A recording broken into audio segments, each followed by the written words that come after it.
ജയരാജനെ പറ്റി ചർച്ച വെച്ചോന്നാ ചോദിക്കുന്നത്. EP ജയരാജന്റെ വിഷയത്തിൽ ചർച്ച വെച്ചോന്നാ എന്റെ ചോദ്യം. അപ്പൊ ബാക്കിയൊക്കെ ഞങ്ങളുടെ പാർട്ടിയുടെ കാര്യമൊക്കെ കൈരളി തീരുമാനിക്കും. കൈരളിയുടെ ചർച്ച ഞങ്ങൾ തീരുമാനിക്കണം. അതൊക്കെ പള്ളി പോയി പറഞ്ഞാൽ മതി.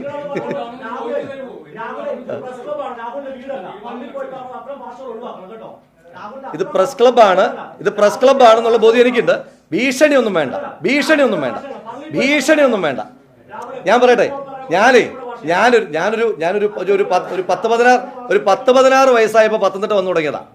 അന്ന് ഞാൻ വരണ്ടിട്ടില്ല. പിന്നല്ലേ 10-18 വയസ്സ്, അത് കഴിഞ്ഞിട്ട് പിന്നെ 10-18 വർഷമായിട്ട്. അങ്ങനൊന്നും വരട്ടണ്ട.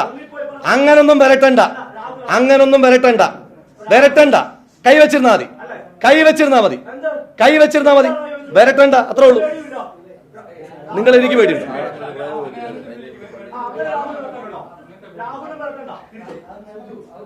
എന്റെ പൊന്നു സഹോദര, പള്ളിയിൽ പോയി പറഞ്ഞാൽ മതി എന്ന് പറഞ്ഞതിനകത്ത് എന്താ കുഴപ്പം? ഇത്ര പ്രകോപിതനാകേണ്ട കാര്യം നിങ്ങൾ? അല്ല, ഇത്ര പ്രകോപിതനാകേണ്ട കാര്യം എന്താ? ഞാൻ മാധ്യമ സമ്മേളനത്തിന് വിളിച്ച് അനുവാദം വാങ്ങിച്ചിട്ട് വന്ന ആളാ. നിങ്ങളുടെ അതിഥിയാ, നിങ്ങളുടെ വായിരിക്കുന്ന കേൾക്കാൻ വന്ന ആളല്ല. ഞാൻ മോശമായി പറഞ്ഞ വാക്ക് പറ. ഞാൻ പറഞ്ഞ അൺപാർലമെന്ററി ആയിട്ടുള്ള വാക്ക് നിങ്ങൾ പറ.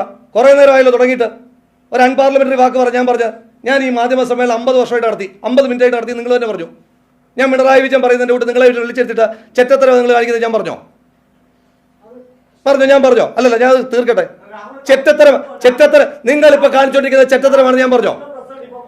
ഞാൻ പറഞ്ഞത് നിങ്ങളോട് ചെറ്റത്തരം കാണിക്കരുതെന്ന് ഞാൻ പറഞ്ഞു. പിണറായി വിജയൻ പറഞ്ഞതുപോലെ ചെറ്റത്തരം കാണിക്കരുതെന്ന് ഞാൻ പറഞ്ഞോ?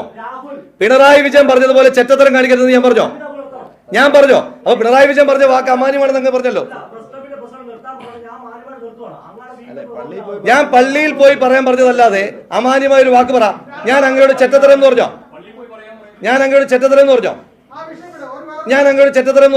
അങ്ങിപ്പോ കാണിച്ചുകൊണ്ടിരിക്കുന്ന ചെറ്റത്തരമാണ്, മാധ്യമ പ്രവർത്തനമല്ല എന്ന് ഞാൻ പറഞ്ഞോ? എന്ത് പ്രകോപനം ഉണ്ടാക്കിയേ? അങ്ങാണ് കുറെ നേരമായിട്ട് പ്രകോപനം ഉണ്ടാക്കിയത്. അങ്ങാണ് കുറെ നേരമായിട്ട് വരട്ടിക്കൊണ്ടിരിക്കുന്നത്. ആ വരട്ടലൊക്കെ 8ആയി മടക്കി കൈ വെച്ചാൽ മതി.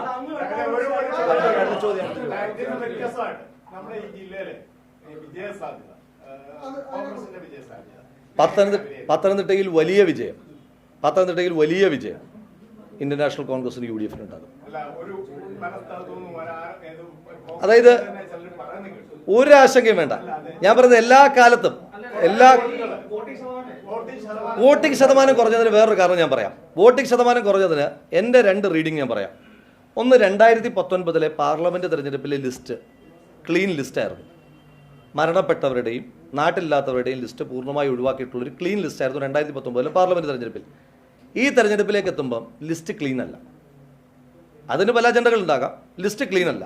അപ്പോൾ സ്വാഭാവികമായിട്ടും നാട്ടിലുള്ള ആളുകളുടെ എണ്ണം, ജീവനോടെയോ നാട്ടിലോ ഉള്ള ആളുകളുടെ എണ്ണം ആനുപാതികമായിട്ടുള്ള വോട്ടർ പട്ടികയല്ല ഒന്ന് വന്നിട്ടുള്ളത്. രണ്ടാമത്തെ കാരണം, ഒരു CPM അനുഭാവിയായ ഒരാൾ, പ്രവർത്തകനല്ല ഞാൻ പറയുന്നത്, CPM അനുഭാവി, CPM വർഷങ്ങളായി വോട്ട് ചെയ്തുകൊണ്ടിരിക്കുന്ന ഒരാൾക്ക് ഈ തെരഞ്ഞെടുപ്പിൽ വോട്ട് ചെയ്യാനുള്ള കാരണങ്ങളില്ല. 7 വർഷക്കാലമായി, ഇപ്പം ഞാൻ വടകരയുടെ ചുമതലക്കാരനായിരുന്നു. അവിടേക്ക് എത്രയോ CPM പ്രവർത്തകർ നമ്മളെ വന്ന് കണ്ടിട്ട്, ഉത്തരവാദിത്തപ്പെട്ട ആളുകൾ നമ്മളെ വന്ന് കണ്ടിട്ട് സർക്കാരിനെതിരായിട്ടുള്ള വിരക്തി, എതിരഭിപ്രായം നമ്മളോട് രേഖപ്പെടുത്തിയിട്ടുണ്ട്. പക്ഷെ തിരിച്ച് UDF വോട്ട് ചെയ്യാതിരിക്കേണ്ട ഒരു കാരണം പോലും ഇതിൻ്റെ അനുഭാവികൾക്കില്ല.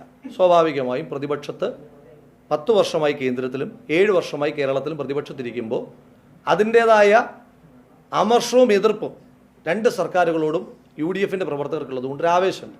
തിരിച്ചപ്പുറത്ത് ഒരു വിരക്തിയുണ്ട്. ഈ 2 കാരണങ്ങൾ കൊണ്ടാണ് പോളിംഗ് പെർസെൻറ്റേജ് കുറഞ്ഞത് എന്നാണ് ഞാൻ വിലയിരുത്തുന്നത്. ഒന്നാമത്തെ ഏറ്റവും പ്രധാനപ്പെട്ട കാരണമാണ്. ഈ 2 കാരണമായാലും പത്തനംതിട്ട ജില്ലയിൽ എല്ലാ അസംബ്ലി സെഗ്മെൻറ്റുകളിലും, ഇപ്പോൾ കഴിഞ്ഞ തവണ അടൂർ അസംബ്ലി സെഗ്മെൻറ്റിൽ ഞങ്ങൾ 3ാമതായിരുന്നു. ഇത്തവണ അവിടെ ഉൾപ്പെടെ മാറ്റം ഉണ്ടായി. പാർലമെൻറ്റിൽ സമ്പൂർണമായ ഒരു വിജയം ഞങ്ങളുടെ ഭാഗത്തുനിന്നുണ്ട്. ഞാനങ്ങനെ ഒരു ഭൂരിപക്ഷം പറയുന്നത് അതൊരു ശരിയായിട്ടുള്ള കാര്യമല്ലല്ലോ. എന്തായാലും മെച്ചപ്പെട്ട ഭൂരിപക്ഷം.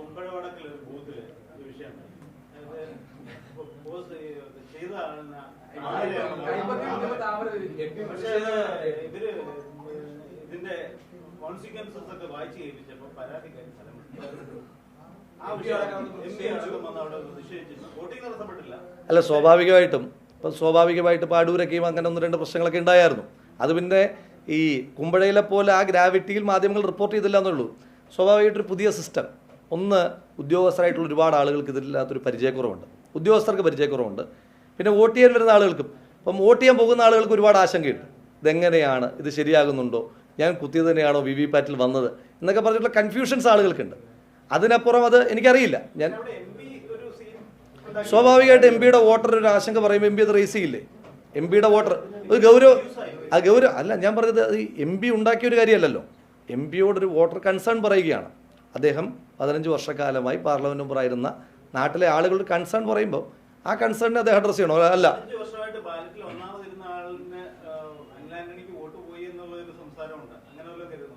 അങ്ങനെയൊന്നുമില്ലല്ലോ. പത്തനംതിട്ടയിലെ ജനങ്ങളെ അങ്ങനെ നമ്മൾ അണ്ടർ എസ്റ്റിമേറ്റ് ചെയ്യാൻ പാടില്ലല്ലോ.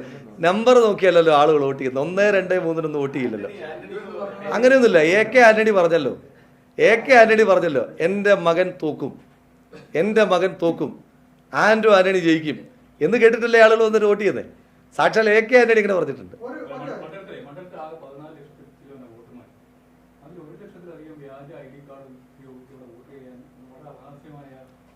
ഞാൻ പറയുന്നത് കേരള പോലീസ് വളരെ മോശമാണ്. DYFI സെക്രട്ടറി ഒരു പരാതി കൊടുത്തിട്ട് 6 മാസമായി. ഞാൻ ചോദിക്കുന്നത് ഏതാ?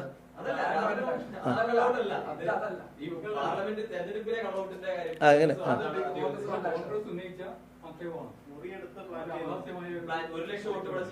അല്ല, ഞാൻ പറഞ്ഞത് കഴിഞ്ഞ പാർലമെന്റ് തെരഞ്ഞെടുപ്പ് അങ്ങ് ഓർക്കുന്നുണ്ടോ എന്ന് എനിക്കറിയില്ല. ആറ്റിങ്ങലിൽ 80,000 വോട്ടാണ് ഡബ്ലിംഗ് എന്ന് പറഞ്ഞിട്ട് വന്നത്. 80,000 വോട്ടാണ്. സ്വാഭാവികമായിട്ടും ഈ തെരഞ്ഞെടുപ്പിലും ഈ ഡബ്ലിംഗ് ഉണ്ടെന്നേ. ഈ വോട്ടിംഗ് പെർസെൻറ്റേജ് ഞങ്ങൾ കാട്ടിയ ആ ജാഗ്രത, ശ്രീ MP ആന്റോ ആന്റണി അടക്കമുള്ള ആളുകൾ കാട്ടിയ ജാഗ്രത കൊണ്ടാണ് പോളിംഗ് പെർസെൻറ്റേജ് വല്ലാതെ കൂടാഞ്ഞത്. എന്താ കാരണം എന്നറിയാമോ? അല്ലെങ്കിൽ ഡബിളന്മാരെല്ലാം വന്ന് വോട്ട് ചെയ്തേനെ, മരിച്ചുപോയ പലരും വന്ന് വോട്ട് ചെയ്തിട്ട് പോയേനെ. അത് ശ്രീ ആന്റോ ആന്റണിയെ ഞാൻ അഭിനന്ദിക്കുകയാണ്. കഴിഞ്ഞ വർഷം ചെയ്തതിൽ 1,20,726 വോട്ട് ചെയ്യാനുണ്ട്. ഭൂരിപക്ഷം 40,050 താഴെയായിരുന്നു.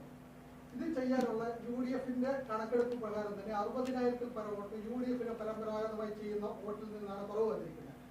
അങ്ങനെ സംഭവിച്ചാൽ ആന്റോ ആന്റണിയുടെ ആത്മവിശ്വാസം 10,000-ൽ താഴെയായിട്ട് തോമസ് ഐസക് കയറി പറഞ്ഞു. UDF-ന്റെ കണക്ക് അങ്ങനെയാണോ? UDF നേതൃത്വത്തിൽ തന്നെയുണ്ട് ചർച്ച നടന്നിട്ടുണ്ട്. ഞാൻ പറഞ്ഞത് ആ UDF-ന്റെ ഫോറത്തിൽ, ജില്ലാ ഫോറത്തിലുള്ള ആളാണ് ഞാനടക്കമുള്ള ആളുകൾ അംഗങ്ങളാണ്. എന്തായാലും തെരഞ്ഞെടുപ്പ് കഴിഞ്ഞ് 2 ദിവസം വിശ്രമമൊക്കെ ആയിരുന്നു എല്ലാവരും. ഞങ്ങളിതുവരെ ഇരുന്നിട്ടില്ല. അങ്ങനെയൊക്കെ കണക്ക് കിട്ടിയിട്ടുണ്ടെങ്കിൽ ഞങ്ങളുടെ ആ ഇരുത്ത് ഒഴിവാക്കാം. ഇരുത്ത് അടുത്ത ആഴ്ച പ്ലാൻ ചെയ്തേക്കുന്നത്. ആ ഇരുത്ത് ഒഴിവാക്കിയിട്ട് ആ കണക്ക് ഇറക്കി